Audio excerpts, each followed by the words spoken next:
آج کی کہانی ہے ایک ہاتھی اور چونٹی کی۔ ایک دفعہ کا ذکر ہے، ایک جنگل میں ایک ہاتھی رہتا تھا اور وہ بہت طاقتور تھا۔ اس کو اپنی طاقت پر بہت غرور تھا اور وہ اپنی طاقت کا استعمال جنگل میں کمزور جانوروں پر کرتا تھا، اور یہ سب کر کے وہ بہت خوش ہوتا تھا۔ اور دوسری طرف ندی کے کنارے پر ایک چونٹی کا گھر تھا، اور ہاتھی وہاں روزانہ پانی پینے آیا کرتا تھا اور چونٹی کو بہت تنگ کرتا تھا۔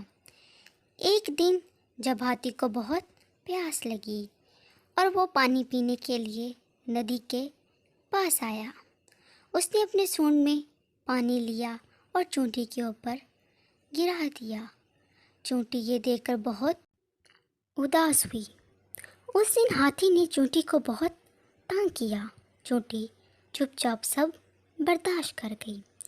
اگلے ہی دن جب ہاتھی مزے سے سو رہا تھا تو چونٹی اس کے پاس آئی اور دھیمے دھیمے چلتے ہوئے اس کی سونڈ میں چلی گئی، اور وہ ہاتھی جو بے سدھ سو رہا تھا، اس کی آنکھ کھل گئی اور وہ زور زور سے چلانے لگا، اور جیسے ہی وہ حرکت کرتا، چونٹی اس کی سونڈ میں زور سے کاٹ دیتی۔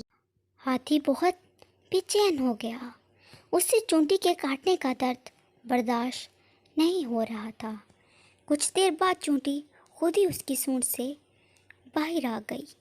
ہاتھی نے جب چونٹی کو دیکھا تو وہ بہت شرمندہ ہوا اور شرم سے سر نیچے جھکا لیا۔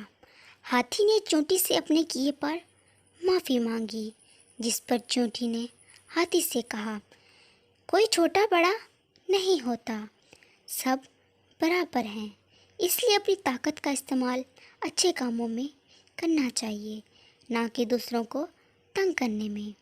ہاتھی نے چونٹی سے وعدہ کیا کہ آئندہ وہ کبھی کسی کو تنگ نہیں کرے گا۔